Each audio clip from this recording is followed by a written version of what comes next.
Hello students, my self विशाल और आप देख रहे हैं आपका अपना YouTube channel prism math classes. और ठीक है, और कैसे हैं आप सब लोग, आप बताइए। अपन जो क्वेश्चन क्या अपन चैप्टर चल रहा था 4.1 क्वाड्रेटिक इक्वेशन, द्विघात समीकरण।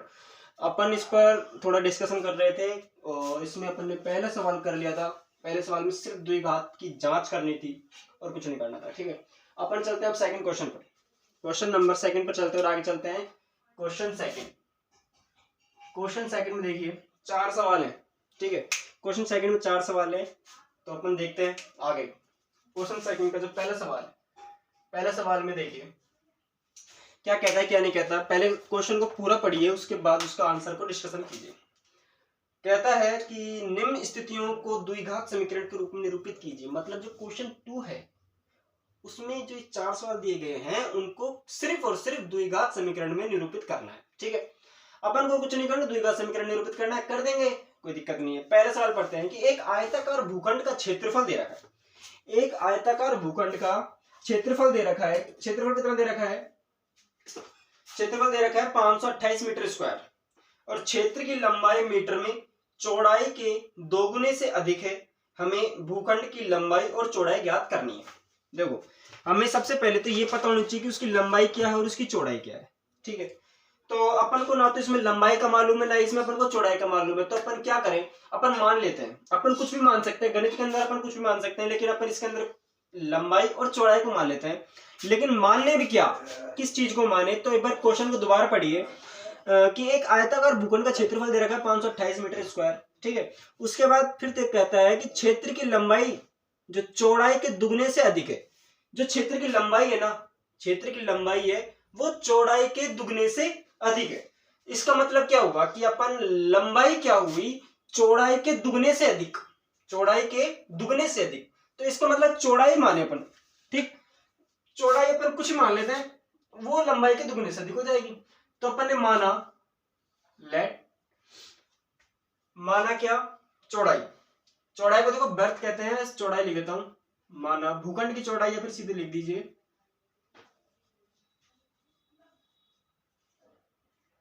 चौड़ाई अपन ने कितनी मान ली, x।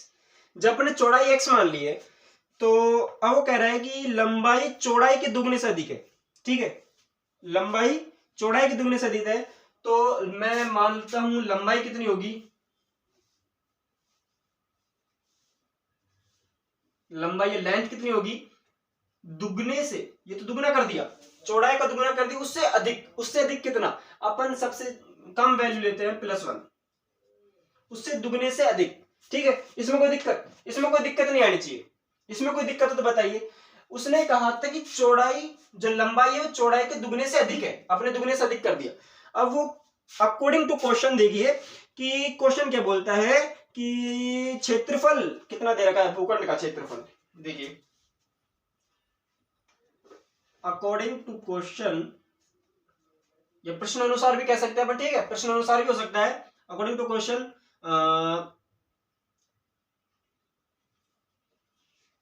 भूखंड का क्षेत्रफल कितना दे रखा है, ये क्षेत्रफल होता कितना है। भूखंड का क्षेत्रफल दे रखा है 528 मीटर स्क्वायर। भूखंड कैसा है, भूखंड है आयताकार। भूखंड कैसा है, आयताकार भूखंड है।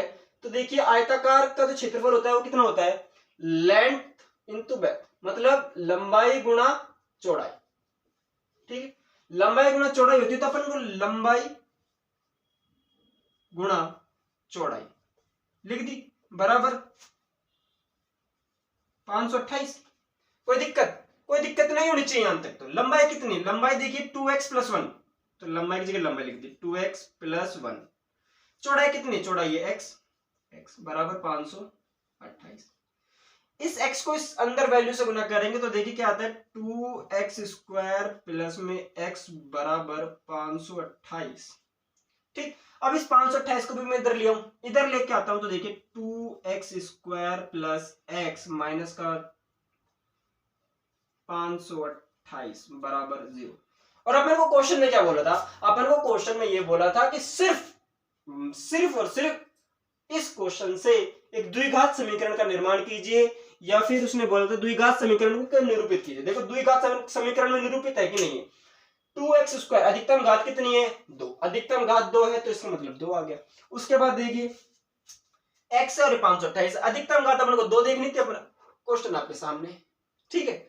अब नेक्स्ट क्वेश्चन पर चलते हैं और अगला क्वेश्चन क्या बोलता है, देखिए कि सेकंड क्वेश्चन है, सेकंड का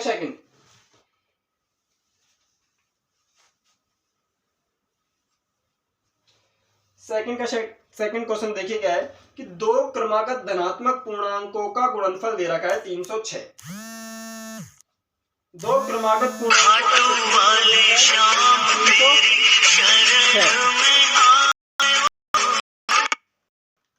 ठीक है। तो हमें पूर्णांक ज्ञात करना है, हमें क्या ज्ञात करना है, पूर्णांक,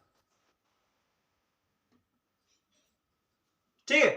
जल्दी करो और देखो क्वेश्चन नंबर सेकंड का सेकंड, ठीक है।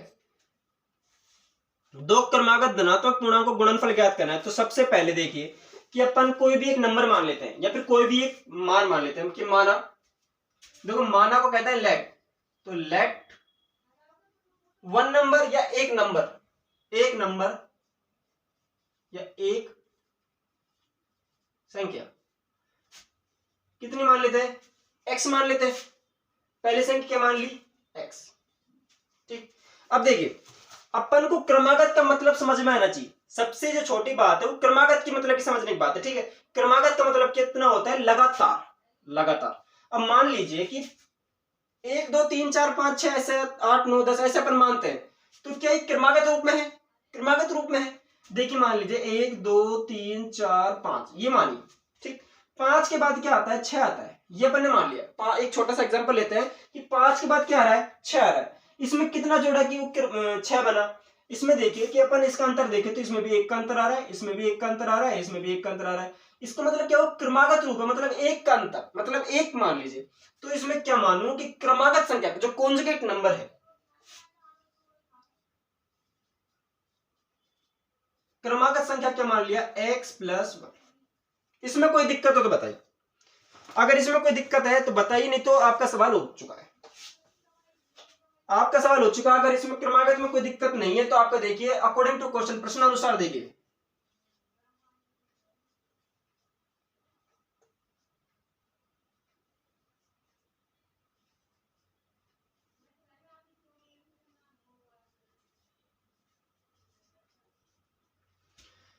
प्रश्नानुसार कहता है कि दो क्रमागत पूर्णांकों का गुणनफल कितना दे रखा है, दो क्रमागत पूर्णांक तो है, इनका गुणनफल कितना दे रखा है,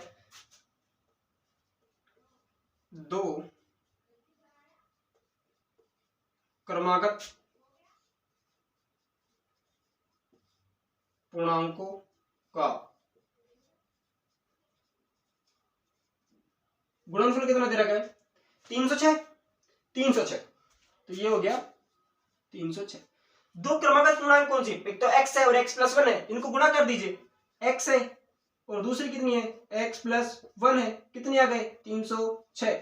अब इनको गुणा करके लिखना है x² + x बराबर 306। अब इसको इधर ले आइए, x² + x - का 306 बराबर 0।